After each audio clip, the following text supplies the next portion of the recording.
mente sana en lugar del temor, mente sana para ver claramente, mente sana por tu Espíritu, Dios, mente sana, mente sana.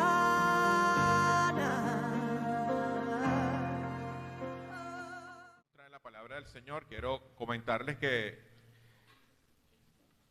Renzo, 25 años Renzo, de servicio con el Señor. El ministerio donde viene, Renzo viene de servirle al Señor, 25 años, ha estado pues como ministrador de la palabra, además como maestro, como consejero, y ha estado sirviéndole al Señor, y ahora el Señor lo ha traído a nuestra pequeña congregación. Y yo quiero decirles que usted puede renunciar a su trabajo como gerente, usted puede renunciar a su trabajo como mecánico, usted puede renunciar a su trabajo como ingeniero, pero los llamamientos del Señor, como son irrevocables, definitivamente Renzo no podía renunciar a ese llamado que el Señor le hizo en algún momento, y hoy trae la palabra con nosotros, y quiero que le demos un fuerte aplauso, más que antes de orar por él. Voy a orar. Querido Padre Celestial, Dios eterno, tú eres bueno y para siempre es tu misericordia. Padre, tú eres el que nos das los dones, los talentos, y tú has llamado a tu siervo, a tu hijo Renzo, para que forme parte del ministerio de la predicación de tu palabra, y lo colocamos delante de tu presencia para que seas tú a través de sus labios, y que pueda esa palabra, Señor, no regresar vacía a nuestros corazones, y que sea de edificación a nuestra iglesia, en el nombre de Jesús. Amén. Amén, amén, amén.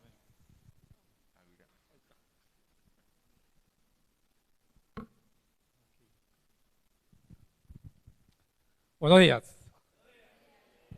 Dios les bendiga a todos. Qué bueno estar aquí con ustedes. Estaba muy conmovido todo el día de hoy. Y Betsy me decía, tienes las manos frías. Y yo, sí, frías. Siempre es la primera vez para mí. Pero frías, sí, estaba allí, pero dando gracias al Señor por la bendición de ministrar, de servir en algo que para mí ha sido una pasión toda la vida, que es la enseñanza, la formación, el acompañamiento en el desarrollo y en el crecimiento espiritual de otras personas, porque a eso es lo que yo me he dedicado en los últimos 30 años de mi vida. Ahora, yo llegué aquí hace 8 meses exactamente, cuando yo me senté por allá, por la última fila.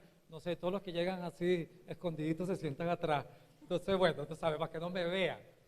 Llegué por allá, invitado en esa oportunidad fue por mi hermano, amigo de más de 25 años, Simón Elvitar. Estuvo, bueno, amigo desde que teníamos el pelo blanco, negro.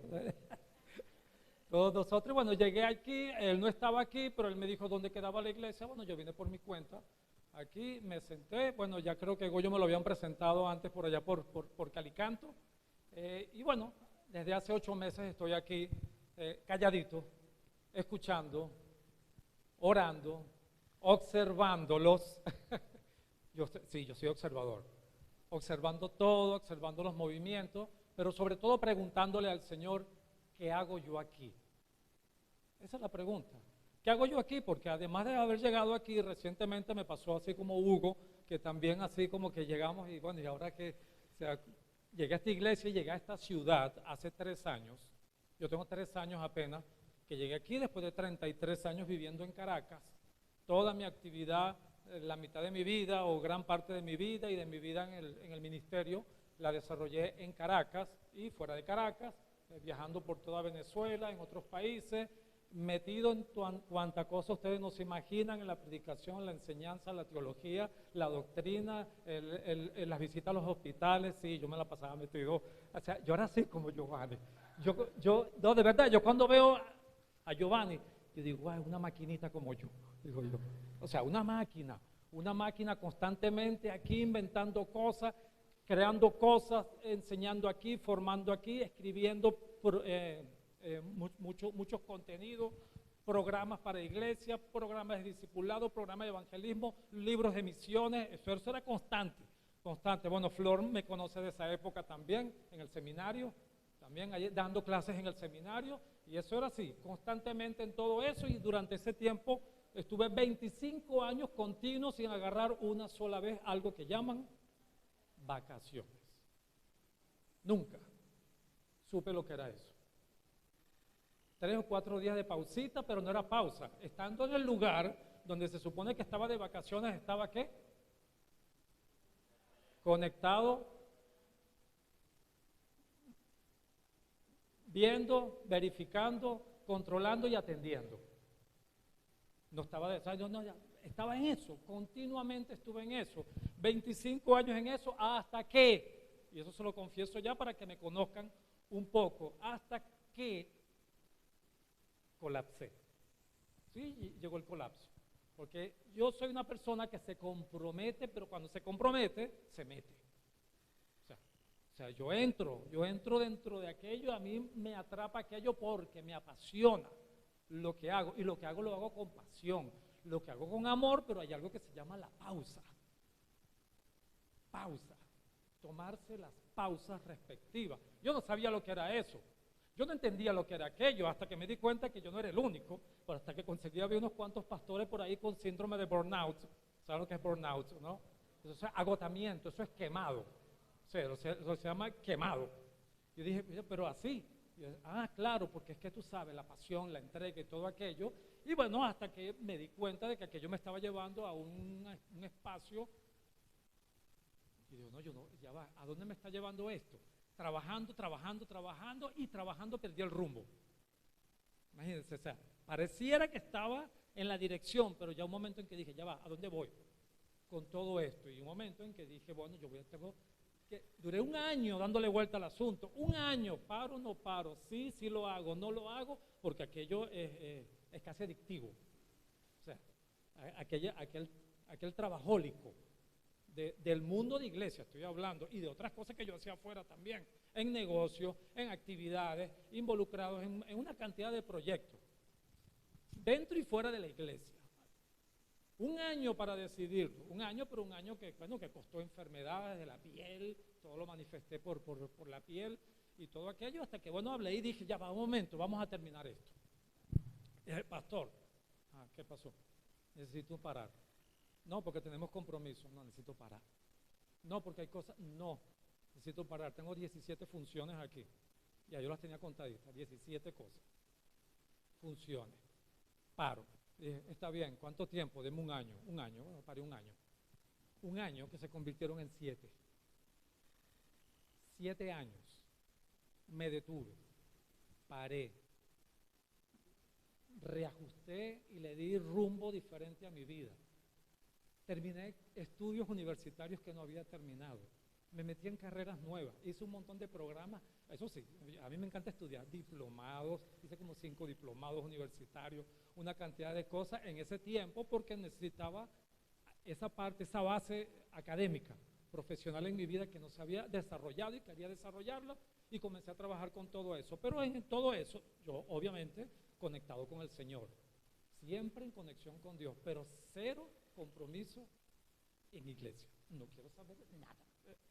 Decía yo, pero entonces durante ese tiempo conocí a aquella bella mujer que está allá, que me descuadró la vida. Este solterito que andaba por allí, ella me descuadró, nos casamos en el Señor, nos casamos bajo la bendición de Dios y hace 3 años, como ella es maracayera, no quería irse para Caracas porque yo no quiero estar ya metida en Caracas. Y dije, bueno, ni modo, me toca venirme a Maracay. ¿Qué voy a hacer yo en Maracay? Decía yo, o sea, ¿yo qué voy a hacer allá? O sea, pero bueno, está bien, llegué aquí a Maracay, yo dije, bueno, ya después de los primeros 6 meses, oye, me siento más relajado, tengo 6 meses cuando oigo un disparo. En serio, después yo decía, porque nos fuimos al Castaño, nos fuimos a vivir en el Castaño y diga que lo que oigo es pajarito, existen las aves, las guacharacas, existe esto, mira, y hay mango pero para tirar para arriba, lo recojo por todos lados y aguacate por montón que recogía gratis por todos lados, cuando en Caracas yo iba a tener tanta abundancia, decía yo, con aquello, y después fue el momento en que Dios comenzó a estabilizarme. Casado con ella, fue un momento en que estabilizamos.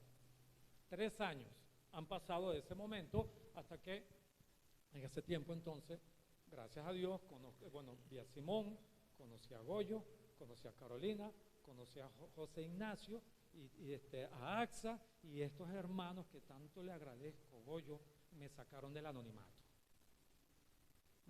me sacaron del hueco. 20. Gracias, Goyo. Pero gracias a Dios por los hermanos que confían y creen en ti. Gracias a Dios. Gracias, Carolina. Porque en ese tiempo se nos dañó el carro y tuvimos que venirnos en cola, ida y vuelta con ellos, con el Alfa, y ahí Dios permitió la relación en esa cola, de ida y vuelta. Bueno, se nos dañó el carro, todavía está en el taller metido, pero bueno. O sea, las cosas que pasaban. Y estoy aquí parado el día de hoy, con esto breve que les estoy contando, con una de las semanas más difíciles y complicadas que yo he tenido aquí en Maracay. Complicadísima esta semana, emocionalmente hablando, muy complicada. Y digo, bueno, pues el día que me toca, que se supone que debo estar más tranquilo, más relajado, más todo esto, y me viene entonces ahora la semana se pone complicada. Y entonces vengo aquí porque, como dijo Henry hace un momento, yo no puedo escapar de Dios. No puedo.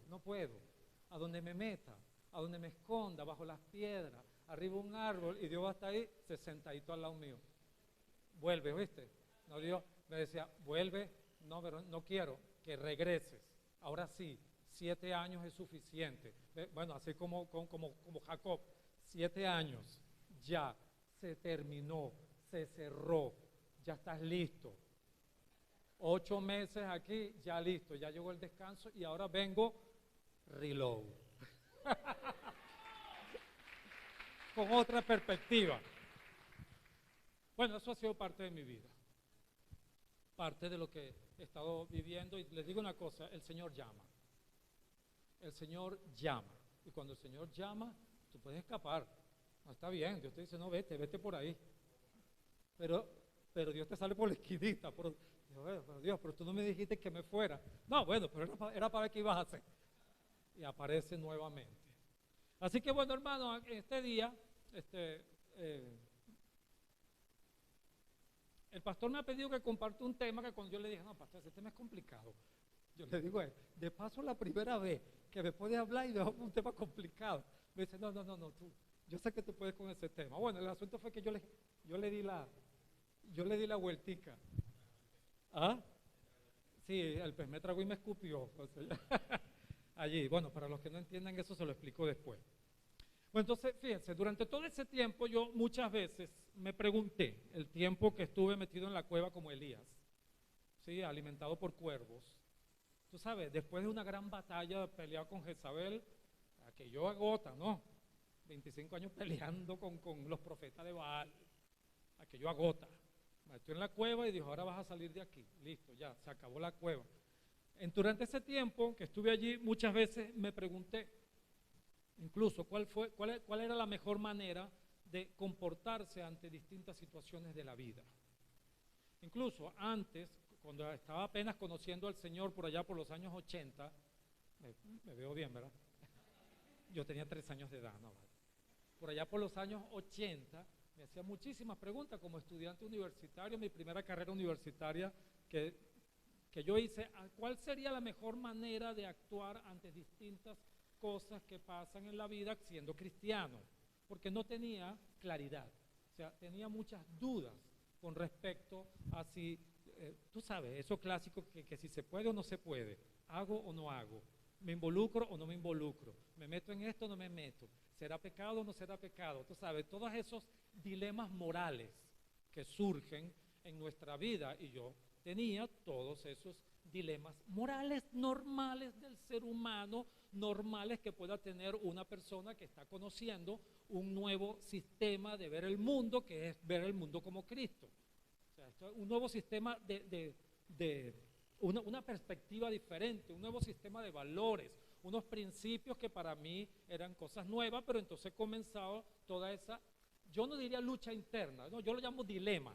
O sea, pero bueno, pero yo antes y ahora, que sí o que no, que lo hago, que no lo hago. Entonces, bueno, estaba en ese proceso en mitad del camino. Entonces, no tenía en ese momento la capacidad para discernir, o sea, todavía no tenía la madurez para discernir qué era apropiado, que era bueno, que era agradable, en comparación con aquellas cosas que eran inapropiadas, que eran malas y todo aquello. Entonces es un tema de madurez en cuanto a la capacidad para discernir. Por cierto, la palabra que define bíblicamente lo que significa la madurez cristiana es una capacidad, una habilidad para poder diferenciar, distinguir, discernir, separar las cosas que son de las cosas que no son. Cuando llegamos a ese momento de la vida, cuando llegamos a ese proceso de crecimiento y a ese proceso de madurez, es que podemos comenzar a decir, estoy ya hablando con sabiduría, con los que han alcanzado sabiduría.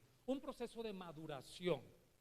Contrario a eso es lo que la misma Biblia enseña, cuando no se tiene esa capacidad para distinguir entre un comportamiento, otro comportamiento, un pensamiento, otro pensamiento, es lo que la Biblia llama aún niños espirituales. Niños, correcto, ¿verdad? Entonces, claro, yo estaba pensando como un niño, espiritualmente hablando. Entonces yo tenía la necesidad de aclarar mis dudas sobre temas prácticos de la vida cristiana en particular. Tener una guía, o sea, una guía que me permitiera orientar mi comportamiento, mis pensamientos, de poder conocer más lo que Dios pensaba o decía sobre un asunto. En mi caso particular, yo necesitaba norte. No es, bueno, y les voy a decir esto con todo respeto, bueno, ora y el Señor te guiará. No, a mí no me diga eso. O sea, deme una pauta, deme un punto de referencia. Necesito referentes, necesito modelaje, necesito ver. En mi caso personal, necesitaba que fuese así. No, ¿por qué? Porque si entonces me lo dejaban a mi criterio, no, bueno, a tu criterio, mira ve cómo Dios te guía y a tu criterio, entonces mi criterio, que aún no había sido madurado, podía crear cualquier cosa, ¿verdad? Inventarse cualquier cosa, y por ahí hay algunos grupos que usan sus criterios y que técnicamente lo conocemos como secta, porque se dejan llevar por su criterio. No, entonces yo exigí en ese momento puntos de referencia. Así, bueno, yo era, o sea, por eso es que yo me identifico con Betsy. Yo digo, Dios mío, pero es que me la mandaste igualita a mí, que me caía preguntas todos los días, y eso es en la mañana, a las 11 de la noche me hace unas preguntas que después no puedo dormir. O sea, no, ¿verdad? O sea, no duermo. Yo le digo, no me hables de eso hasta ahora. Vamos a ver un documental de comiquita, de otra cosa, pero este no es el momento. O sea, yo quiero ver, algún documental, no sé, ponga ahí algo cortico en Netflix, no sé, pero no me hagas esas preguntas a esta hora que está aquí, porque entonces ella pregunta y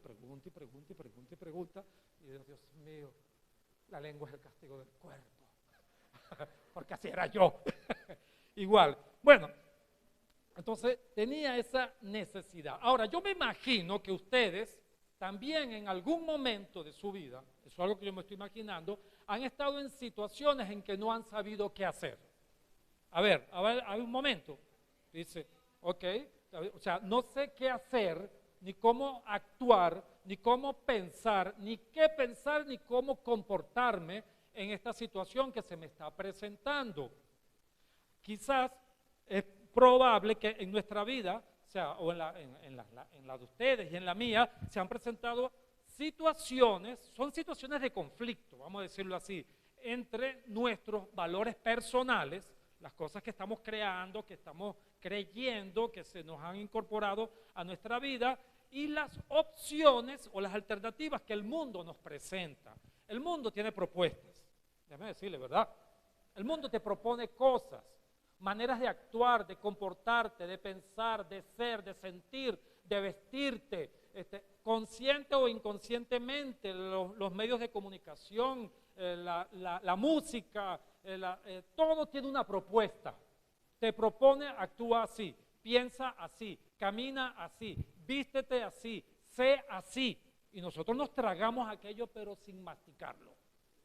Sí, los tragamos completico. Y dice, bueno, ¿y ahora por qué estoy hablando así?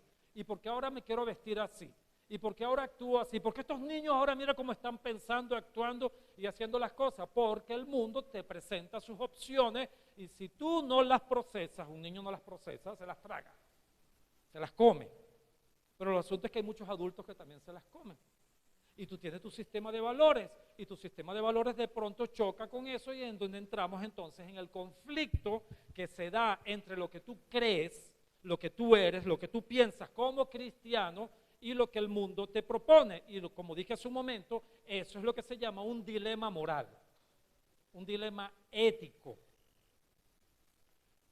¿Cuál es la solución que plantea el mundo ante los dilemas morales? En el día de hoy, el mundo te plantea una solución. Si te sientes bien, si te sientes feliz, te gusta y no haces daño, hazlo.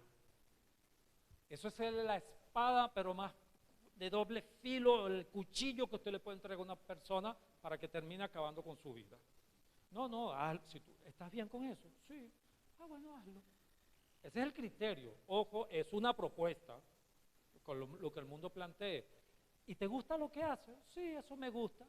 Dale. Siempre y cuando no le hagas daño a nadie está bien. Bueno, algunos no le hacen caso a este último. Hacen las cosas. Sí, por eso. O sea, algunos, no importa si le hago daño, es mi vida. Más nada. Es lo que yo siento y lo que yo creo. Y entonces, ¿pero cuál es el problema? Entonces, sí hay estos planteamientos. Ahora, ¿cuál es la solución bíblica? Vamos ahora a la solución bíblica. ¿Qué dice la Escritura? ¿Qué enseña la Escritura? ¿Por qué digo la Escritura? Porque la Escritura es nuestro referente fundamental de comportamiento, de pensamiento y de creencia. Nos da las pautas, nos da la guía. Nosotros necesitamos guía. Todos los seres humanos necesitan guía en algo. Cuando no hay guía, cuando no hay paredes, cuando no hay límite emocional y psicológicamente, hay dispersión en esas personas. Alguien me decía en estos días, bueno, yo trabajé un tiempo con el mundo islámico, se lo digo, graben eso, porque no hay ningún problema porque estuve metido en esos lugares, en esos países y en esas mezquitas, allí, trabajando. Y la pregunta era que por qué había tantos jóvenes occidentales, norteamericanos, irlandeses, ingleses, franceses, convirtiéndose al Islam, que venían del mundo cristiano y muchos excristianos y que están allí. Bueno, la respuesta era muy sencilla, porque el Islam me pone límites. Y en los países cristianos hacen lo que les da la gana. Los jóvenes necesitan que le digan hasta dónde llegar. Eso es una necesidad psicológica. Nosotros necesitamos cercas, que nos coloquen eso para protección. De ahí el tema de los mandamientos del Antiguo Testamento y todo esto, que no voy a caer allí, porque es una larga explicación. Lo que le quiero decir con todo esto es que la Biblia nos enseña que estas situaciones de conflicto moral eran un tema recurrente de las primeras comunidades cristianas también. Así que bueno, no pensemos que eso no está pasando a nosotros. Para mí fue un consuelo cuando yo aprendí esto y lo leí y dije, pero que esto le pasaba a ellos también. O sea, cuando usted lee las cartas de Pablo, las 13 cartas que escribió Pablo, más las cartas de Pedro, más las cartas de Juan, más las cartas de Santiago, más las cartas de Judas, cuando usted lee, pero especialmente las de Pablo, usted se va a dar cuenta que las cartas, los escritos de Pablo, generalmente estaban dirigidos a resolver lo que llaman situaciones circunstanciales. Era algo que estaba pasando en ese momento. No fue que Pablo se sentó un día, tengo una revelación de Dios y voy a enviar una encíclica a las iglesias para que sepan la doctrina y todo esto. No, las cartas eran respuestas a cosas que a Pablo le preguntaban. Vamos a decirlo así en términos sencillos, es un poco más complejo que esto. Mira, Pablo, ¿qué pasó? que por aquí están preguntando cómo es el tema del matrimonio. Bueno, déjame explicarle. El matrimonio, no sé qué hay, entonces explicaba. Pablo, ¿qué pasa si el hijo de la esposa vive con la mujer del papá? No, eso no está bien. Y de ahí creo que aquí. Mira, Pablo, dime una cosa, Cristo vino en cuerpo, va a venir en segunda vez, explica la doctrina. Ajá, ¿cómo va a ser el tema de los esposos y de las esposas? Maridos amen a las mujeres, mujeres amen a los esposos. Si me capta lo que le quiero decir. Todo respondía generalmente a situaciones prácticas de la vida. Cuando usted lean las cartas de Pablo, léanla como alguien que le está dando un consejo para una situación práctica de la vida. La vida en Cristo es práctica. Y lo que las personas, los primeros cristianos, en este caso estoy hablando, lo que necesitaban era resolver cómo vivir, cómo vivo esto. Pablo, él fundó las iglesias, algunas no las fundó él, pero bueno, le mandó carta igualito a todas esas iglesias, y él se vio en la responsabilidad de decir, ahora, ¿cómo yo le digo a esta gente cómo se vive esto? Pablo, lo de Jesús está lindo, está bonito, creemos en Jesús, pero hay unas cosas que no sabemos qué hacer con el tema del trabajo. Trabajen, gánense su sustento, aquí no hay zánganos en la iglesia, no se estén pegando de los demás, entonces, ¿qué? Entonces, todo eran cosas cotidianas. Háblame del sufrimiento, háblame del amor, háblame de la amistad, todo eso trata de las cartas de Pablo, las cosas que nosotros vivimos cada día y que resuelven nuestros dilemas. Entonces, eran distintas necesidades específicas, eran problemáticas morales, éticas, de comportamiento y de doctrina. Entonces, no agreguemos al Nuevo Testamento, específicamente a las cartas, más situaciones de las que ya tienen. Se leen como algo que estaba resolviéndose en ese momento. Paso número 1, principio de ley hermenéutica o de interpretación bíblica, que fue lo que quiso decir el autor específicamente para el problema específico que se estaba resolviendo en ese momento. ¿Sí me entendieron esto?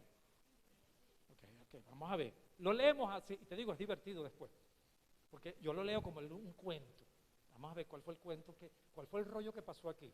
Dice, mira Pablo, que aquí no saben cómo organizar la iglesia, que no saben qué hacer. Bueno, acá Tito, Timoteo, vengan acá, vamos a hablar. Yo no puedo ir, pero Timoteo, mira, cuando vayas allá, búscate gente que tenga un buen perfil espiritual, que sean ancianos, que tengan una sola esposa, buen comportamiento, que sean sobrios, o sea, dale instrucciones.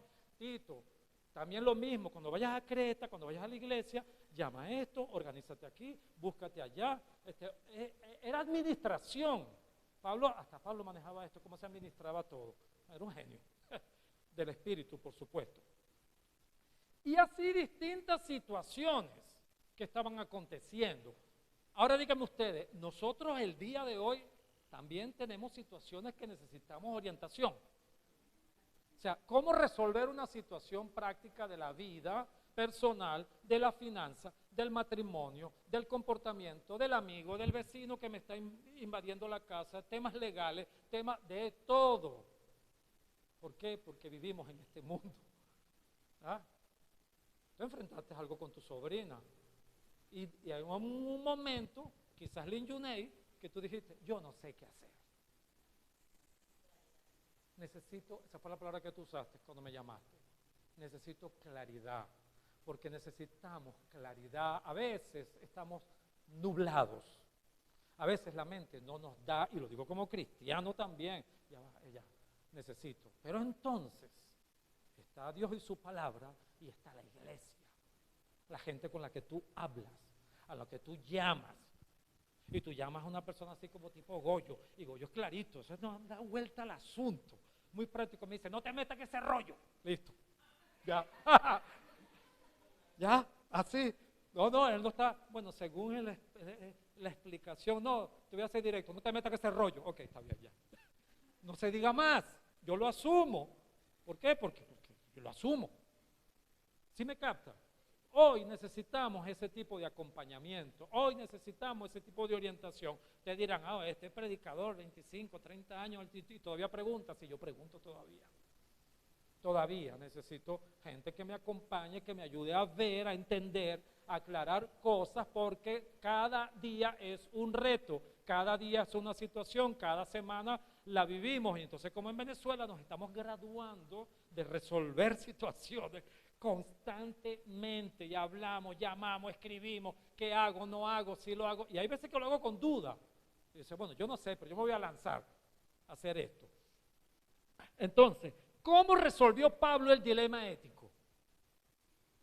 ¿Cómo lo resolvió? Porque Pablo dio una dirección para resolver todas estas situaciones. ¿Qué es lo que amarra?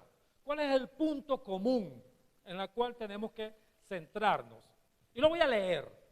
Lo voy a leer en Efesios, capítulo 4. Ahora sí va a leer la Biblia.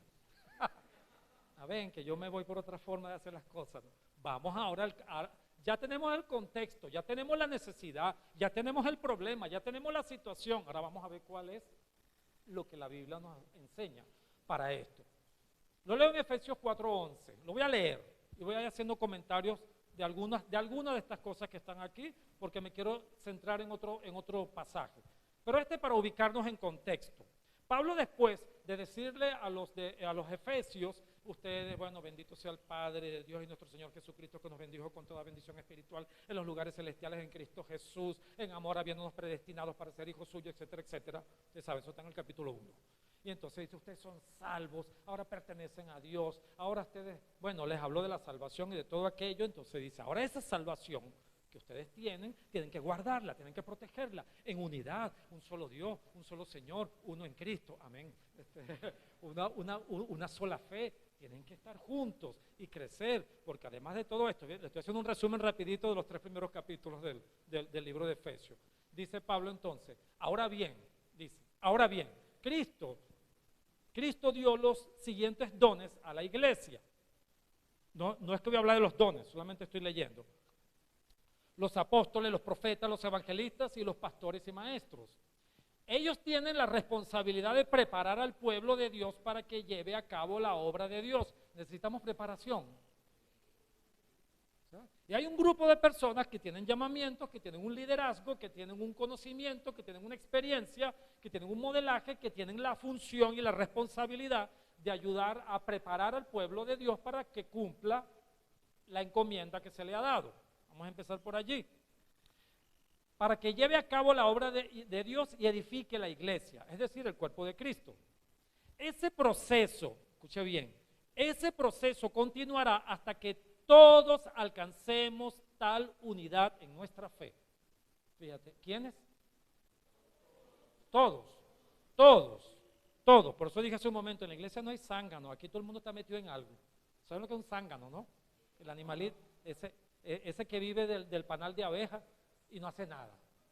O sea, que lo que hace es agarrar miel y no hace nada. No, la iglesia son abejas obreras. Aquí todos somos abejas obreras. Bueno, hay unos por ahí que se creen reina, pero bueno. Pero está el zángano. No, todos alcancemos tal unidad en nuestra fe y conocimiento del Hijo de Dios, que seamos maduros en el Señor. Bueno, mira por dónde viene Pablo. O sea, ya vamos a entrar al tema de la madurez.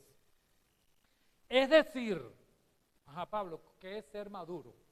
Yo le hago pregunta a Pablo, a veces peleo con Pablo, a veces no me gusta lo que dice. No, a veces no me gusta lo que dice. Dice, no estoy de acuerdo contigo. Dice, pero es porque mi perspectiva no la entiende. Cuando yo peleo es porque no entiendo. Ojo, no es porque estoy en contra, es porque no entiendo. Y lo admito, ¿no? Que tengo un filtro mental que no me permite captar que lo que se está diciendo aquí. Dice, para que seamos maduros en el Señor, es decir, hasta que lleguemos a la plena y completa medida de Cristo. ¿Cuál es el parámetro que Pablo está estableciendo de lo que es la madurez?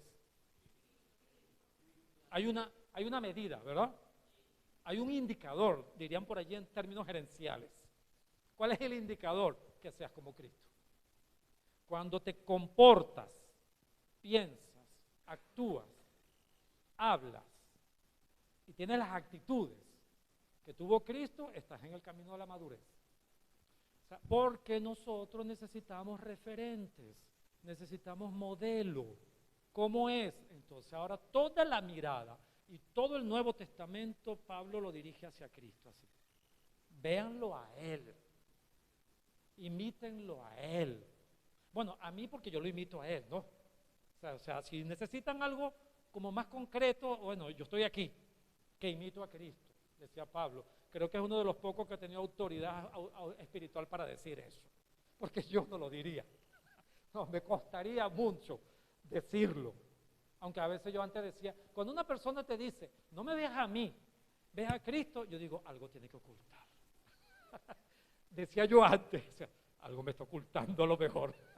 Pero no, es porque, oye, para tener la autoridad para decir, yo imito a Cristo, por lo tanto imítenme a mí, no, eso solamente se lo dejamos a Pablo, se lo dejo a él. ¿Cuál es la medida entonces? Entonces ya no seremos inmaduros como los niños. Ah, ya. Se acabó el dilema moral.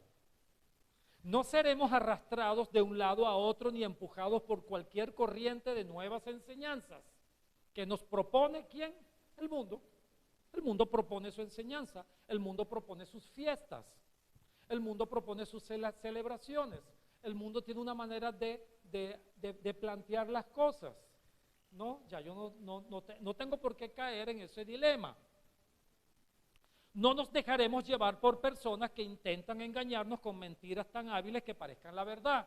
Lo que le dije, lo de las sectas y todas estas cosas. En cambio, hablaremos la verdad con amor. Y así creceremos en todo sentido hasta parecernos más y más a Cristo. ¿Cuál es la medida? Creceremos hasta parecernos más y más. Ese más y más, ¿qué sugiere? ¿Qué es? Que es algo continuo, que es algo donde voy creciendo continuamente y vamos formándonos y vamos creciendo en unidad, crecemos en comunidad porque se crece en comunidad. Por eso existen los dones y los ministerios para ayudar a que la iglesia crezca. Pero entonces, dice Pablo, nos parecemos más y más y más, proceso, continuidad, más y más a Cristo. Mira a dónde está estableciendo Pablo el referente. ¿Cuál es la medida para solucionar el problema ético? Y dice, ¿quién es la cabeza de su cuerpo? Que es la iglesia, o sea, nosotros. Él hace que todo el cuerpo encaje perfectamente. El cuerpo somos nosotros. Y cada parte, al cumplir con su función específica, ayuda a que las demás se desarrollen y entonces todo el cuerpo crece y está sano y lleno de amor. O sea, crecemos cuando estamos juntos. Como dice la canción, cuando estamos juntos entre nosotros, Jesús está. Cuando estamos juntos hay poder y autoridad en su nombre. Somos un cuerpo en Cristo, aleluya. ¿Le saben ese canto, no? No, ¿verdad? No. ¿Cuál es la medida entonces, según Pablo?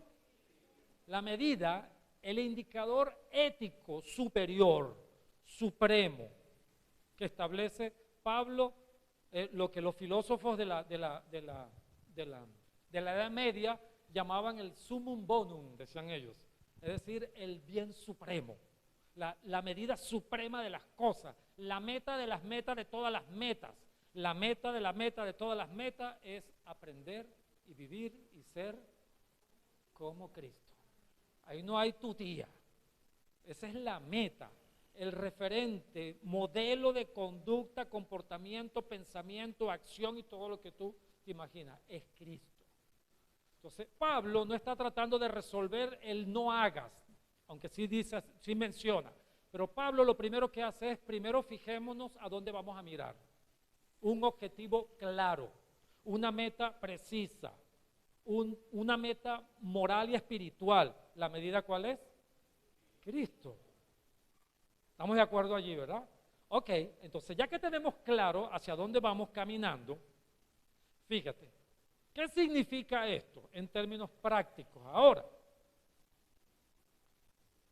anoten esto y acuérdense de esto. Hay dos valores fundamentales que experimentó el cristianismo primitivo o estas primeras iglesias, que se introdujo en el mundo pagano, que era el ambiente, ambiente sin Dios, el mundo gentil que llaman, pero era de los que no conocían a Dios, Y Pablo, el cristianismo primitivo, introdujo estos dos valores de manera práctica que identificaban que una persona era como Cristo.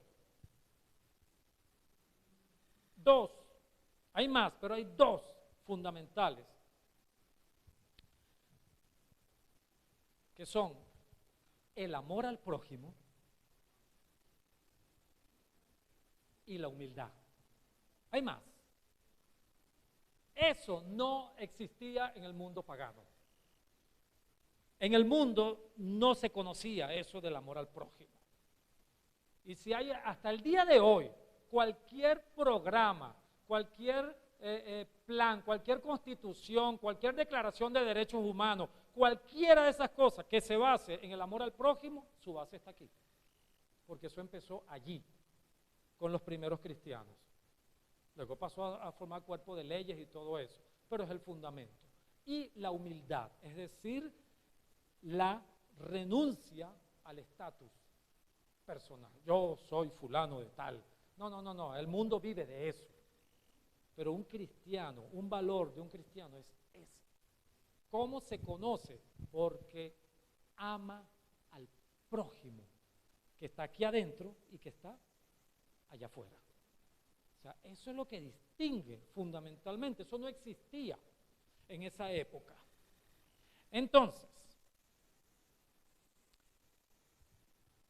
en ese ambiente, la Biblia lo llama gentil. Gentil significa que no conoce a Dios. Antes era que no era judío, no, pero después el término pasó a significar alguien que no conoce a Dios. El ambiente donde se desarrolló la iglesia era un ambiente de libertinaje, de mucha maldad y de mucho desorden moral. Ese era el ambiente. No se crea que las primeras iglesias surgieron en un ambiente que era una escuela de niños.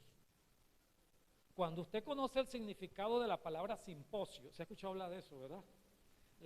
Los simposios originalmente eran unas tertulias que se armaban en la antigua Grecia en ese tiempo, que reunía a los filósofos y a otras personas que les gustaba hacer tertulias. Yo estudié filosofía, ¿oyeron? Por eso que esa es parte de esa historia.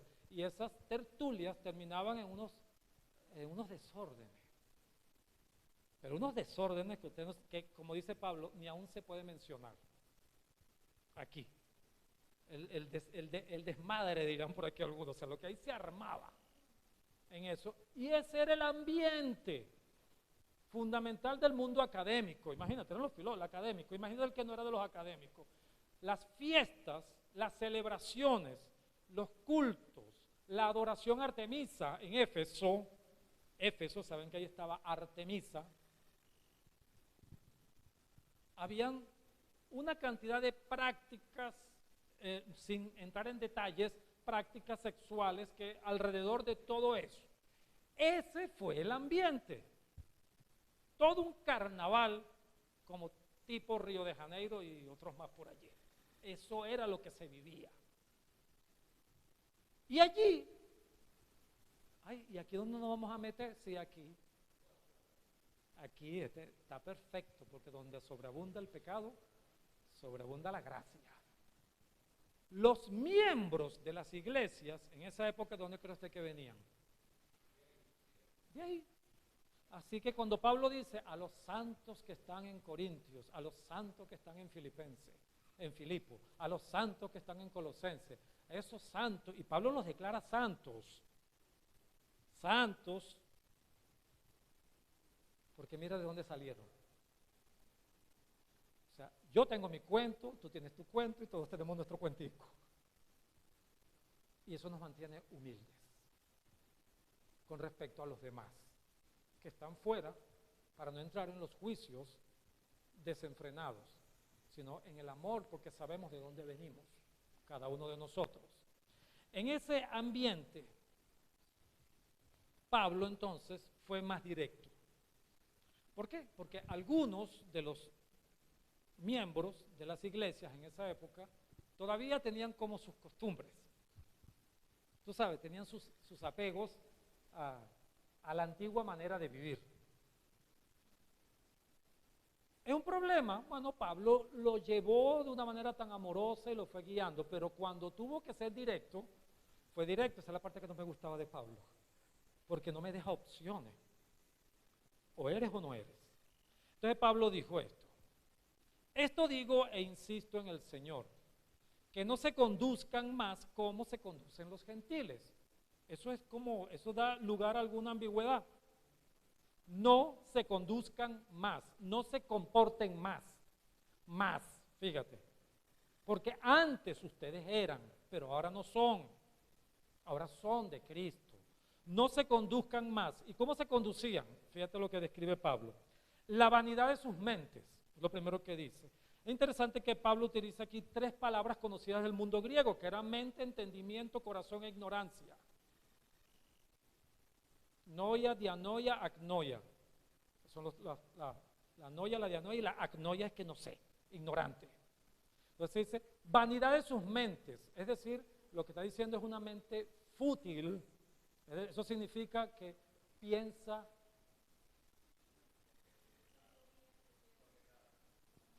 Sí, o sea, es una mente que no está pensando fútil, sin sentido. O sea, no hay sentido. O sea, y tú te pones a ver, yo me pongo a ver antes de conocer a Cristo, ¿y en qué estaba yo pensando? ¿A usted nunca le ha pasado eso? O sea, mi mente, ¿y yo qué hacía yo pensando en esas cosas? Porque la mente estaba sencillamente en estado frívolo. La mente. Fíjate, Pablo le da mucho énfasis al tema de la mente.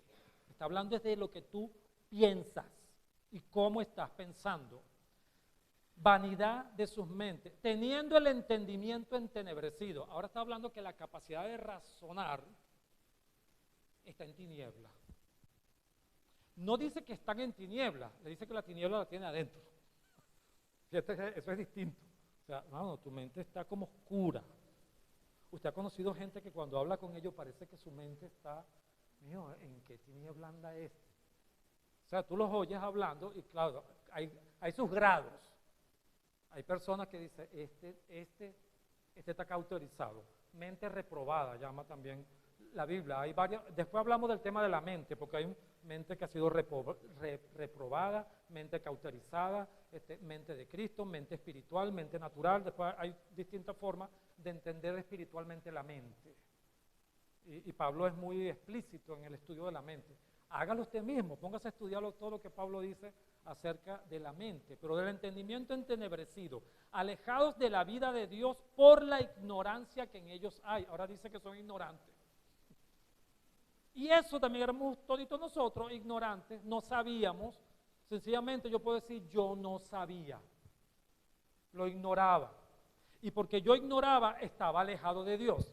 Y porque estaba alejado de Dios, tenía la mente en tiniebla. Y porque tenía la mente en tiniebla, mi mente estaba pensando en cosas estúpidas. Ven que es una conexión.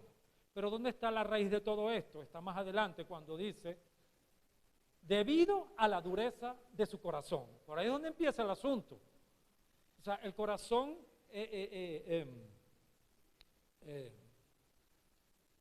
¿cómo se llama cuando algo se endurece? Se solidifica. O sea, claro, la expresión que Pablo utiliza aquí es una expresión que habla cuando los huesos se ponen tiesos. O sea, hay tieso. Entonces es como un corazón encallecido. Algo así, como que te sale una dureza interna en el corazón. Entonces, si lo leemos al contrario, decimos, por la dureza del corazón, entonces estamos en estado de ignorancia. Porque estamos en estado de ignorancia, estamos alejados de Dios. Porque estamos alejados de Dios, nuestro razonamiento está entenebrecido y como tenemos el razonamiento entenebrecido, nuestra mente está pensando en cosas sin sentido. ¿Sí ven la conexión? O sea, Pablo es increíble, o sea, Pablo tiene una forma de razonar de esta manera. Entonces dice, una vez perdida toda sensibilidad, el acabose, cuando una persona pierde la sensibilidad, ya no siente, ya no le importa. O sea, hay gente que dice, hace cosas, yo maté un gatico, maté un perro, maté un ser humano, no me importa. Escuchaba hace poco acerca de un delincuente que decía, cuando maté al primero, me pegó. Cuando maté al segundo, Cuando maté al tercero, cuando maté al cuarto, al quinto, ya no sentía nada. Perdió toda sensibilidad. Fíjense todo esto. Claro, estoy hablando, Pablo no está hablando de la iglesia, ojo, está hablando, mira el ambiente de donde vienen ustedes para cometer ávidamente toda clase de impureza. Entonces, este es el ambiente que encuentra Pablo para decirle tienen que ser como Cristo. Aquí viene la buena noticia. No fue esta la enseñanza que ustedes recibieron acerca de Cristo. Amén. Pero esto ustedes no lo aprendieron acerca de Cristo. Si de veras se les habló y enseñó de Jesús según la verdad que está en Él. A ustedes se les ha enseñado. Han crecido, han madurado, crecen en amor, están en la fe. Esa es la buena noticia de todo esto.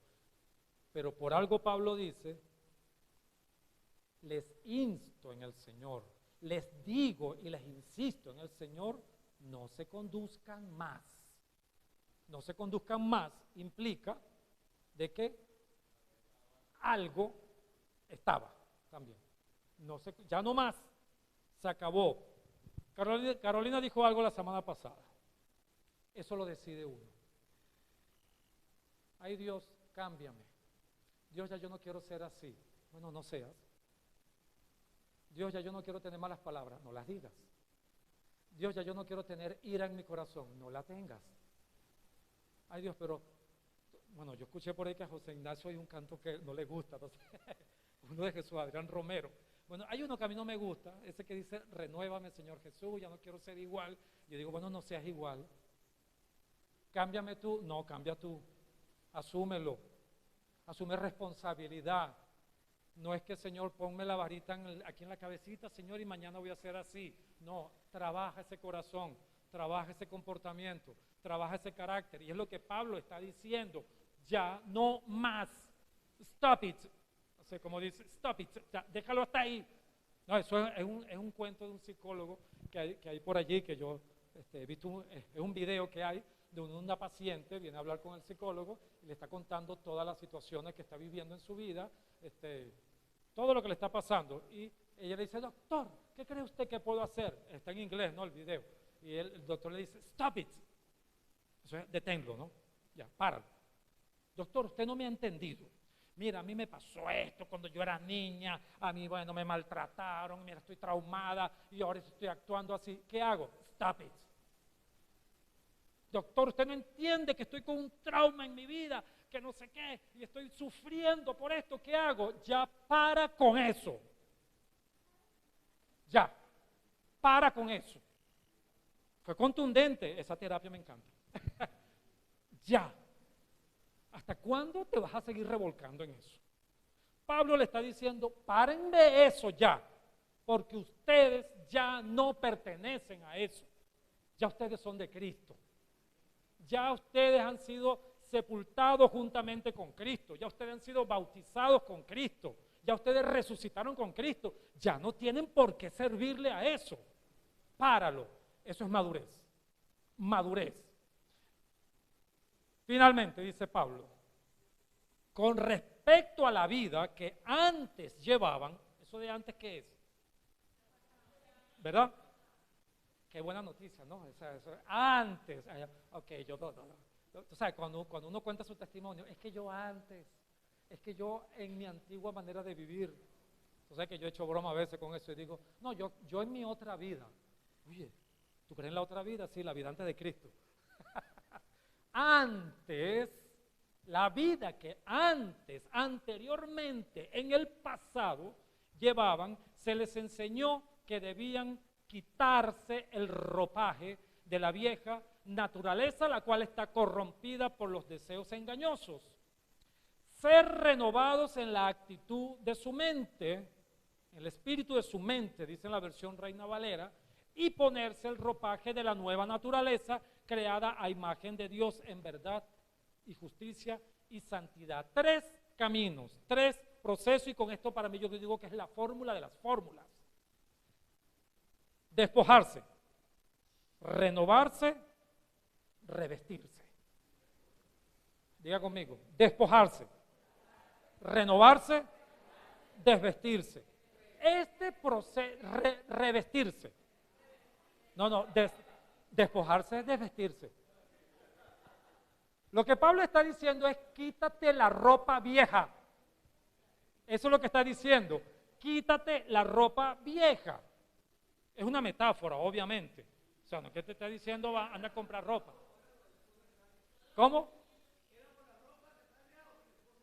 Ah, bueno, no sé si esa... Flor, tienes que hablar con él. Quítate la ropa vieja. Mira.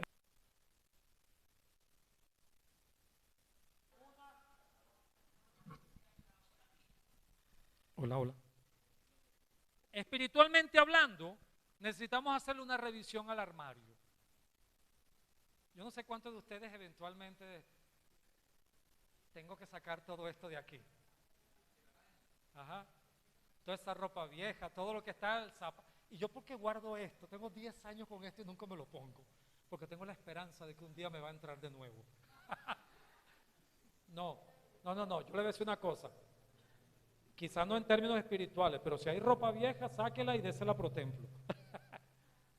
¿Verdad? Bueno, en buen estado, obviamente, ¿no? Ya va que el feedback está... Ajá.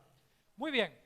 Pablo está diciendo, quítense. ¿Quién se lo va a quitar? ¿Quién? Diga yo. Yo. O sea, Dios, quítame la ropa. No, quítate la ropa vieja. Sácate, o sea, quítate esa antigua manera de pensar, esa manera de vivir, esa manera de comportarte, ese comportamiento que ya no corresponde contigo. Quítatelo. Fíjate que todo apunta que es uno mismo que lo hace. Ya. Y le dice, renuévate en el espíritu de tu mente. Originalmente aquí dice estar renovándose. Eso es algo que es continuo. Estar renovando continuamente. Es como el versículo, ser lleno del Espíritu Santo. Dice, siendo llenos del Espíritu Santo. Es algo que es continuo. La renovación es algo continuo.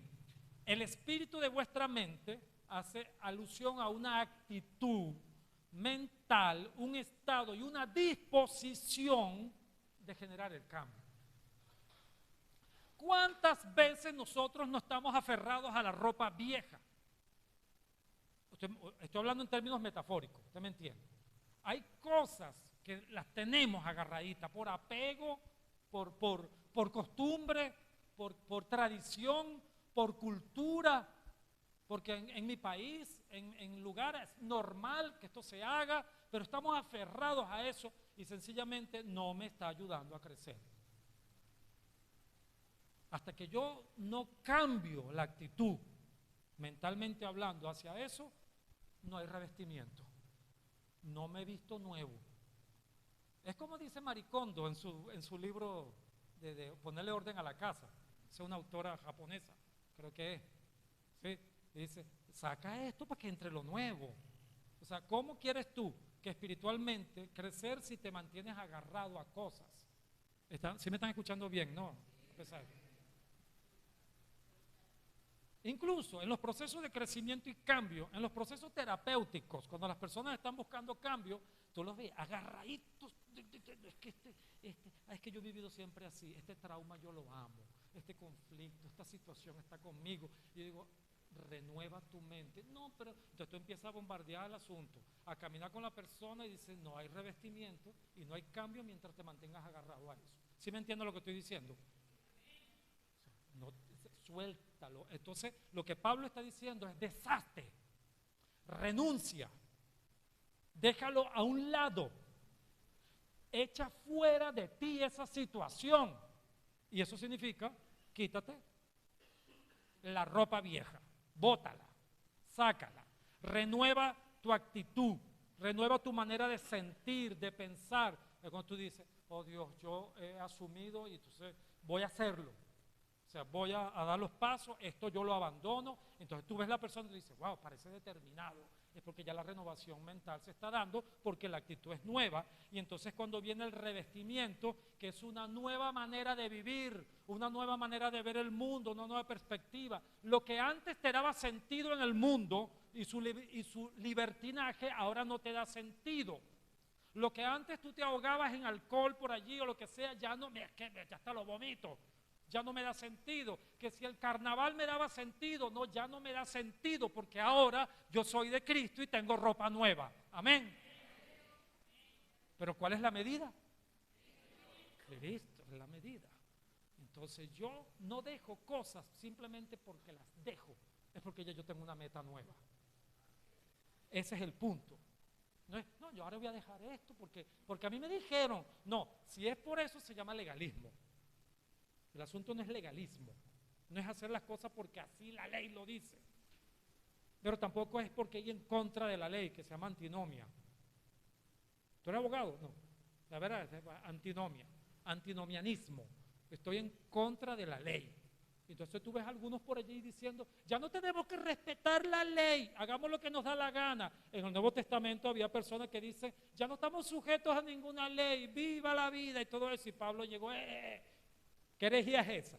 Ya va, pero control, tampoco es así. Entonces, se cae en el libertinaje y Pablo les dice que tu libertad en Cristo no sea ocasión de libertinaje tampoco. Tú sabes que las mentes reprobadas interpretan las cosas como les gusta. En este caso, cada uno a su medida. Pero bueno, ese es otro tema. En fin, está revestido de la medida de Cristo.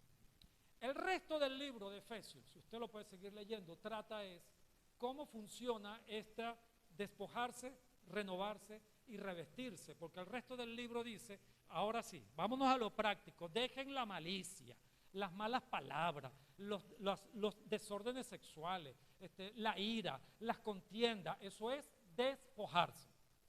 Suelta aquí y después le dice, ahora actúa con amor, con bondad, con pureza, ama a tu esposa, eso es revestirse.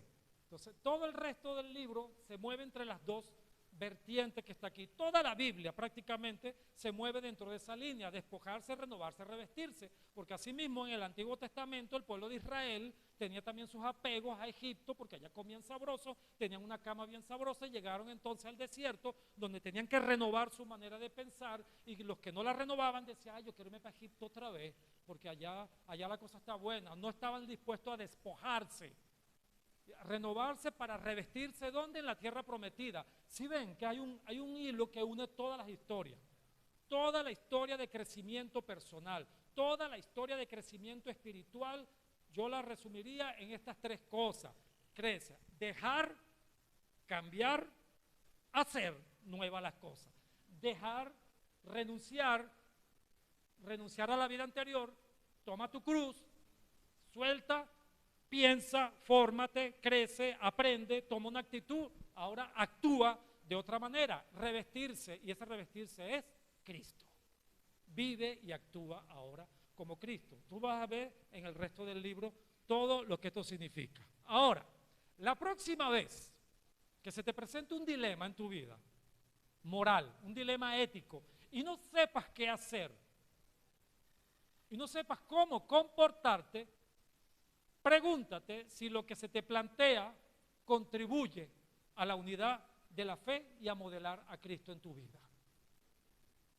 A ver, este lugar, este ambiente, estas personas y esta propuesta me lleva a crecer a Cristo. Tú te darás la respuesta por el Espíritu Santo. Porque no existe algo que yo te diga, hazlo o no lo hagas. No, hay cosas que sí te lo voy a decir, esto no, esto sí. Pero hay áreas grises, ¿verdad? Hablaba con Carolina en estos días. Hay cosas que la Biblia no dice ni sí ni no, pero hay un parámetro, y el parámetro es Cristo. O sea, lo que no es claro en la Biblia, que sí o que no se hace, simplemente esto me está conduciendo al crecimiento de Cristo en mi vida y está contribuyendo a la unidad de la fe con mis hermanos. Si tú te respondes que no a eso, ya tienes tu respuesta. Todo son nuestros puntos de referencia. La próxima vez que se te presente eso, pregúntate allí. ¿Qué pasaría entonces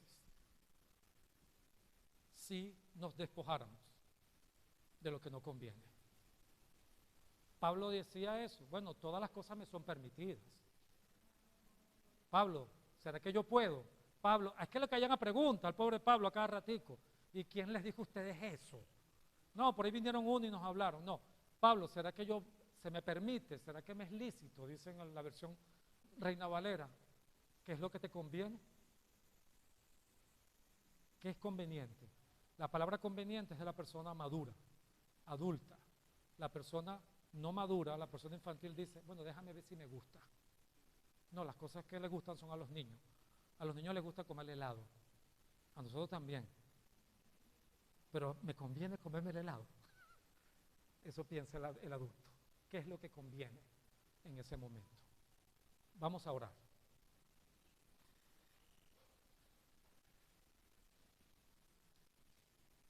Señor y Dios Todopoderoso, tu palabra es clara, tu palabra es verdad. Señor, y queremos estar ante ti y con el examen de esta palabra en nuestro corazón, nos sometemos a ti, Señor. Si hay algo en nuestra vida, Señor, que requiere ser despojado, renunciado, eliminado, quitado, Señor, tú sabrás y nos mostrarás cualquier pensamiento, comportamiento y actitud que no es conveniente, Señor. Gracias por hacernos libres, Señor, y gracias por darnos esta capacidad para discernir las cosas. Gracias porque es parte del crecimiento en ti, Señor. Una iglesia santa, una iglesia madura, una iglesia que puede distinguir lo que conviene, lo que no conviene y poder ayudar al mundo y acompañar a las personas, Señor, en sus decisiones también, con la sabiduría que tú nos estás dando, Señor, y con el crecimiento que nos das. Señor, que nuestro entendimiento cada día pueda ser renovado. Señor, que nuestra capacidad para poder entender, ver, y la actitud y la disposición de crecimiento esté fortalecida cada día, Señor, y que podamos ser revestidos en Cristo, Señor, revestidos de verdad, revestidos de amor, revestidos de justicia, revestidos de santidad, revestidos, Señor, de todo aquello que nos permite crecer cada día más a la imagen y a la medida de Cristo, Señor. Aquí estamos, Señor. Somos tu iglesia. Somos uno en la fe. Somos uno en el Señor. Somos uno en Dios. Somos uno en Cristo, Señor. Y te damos gracias por este día y por este tiempo, Señor, que nos permites crecer y edificarnos mutuamente. En el nombre de Jesús. Amén. Dios los bendiga, hermanos.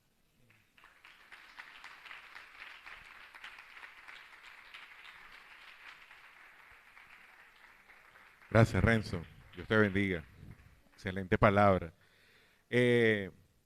Hablando de humildad, estaba recordando al pastor Ignacio y doy gracias a Dios por la vida del pastor Ignacio, que siempre ha tenido la suficiente humildad para permitir que crezcamos como iglesia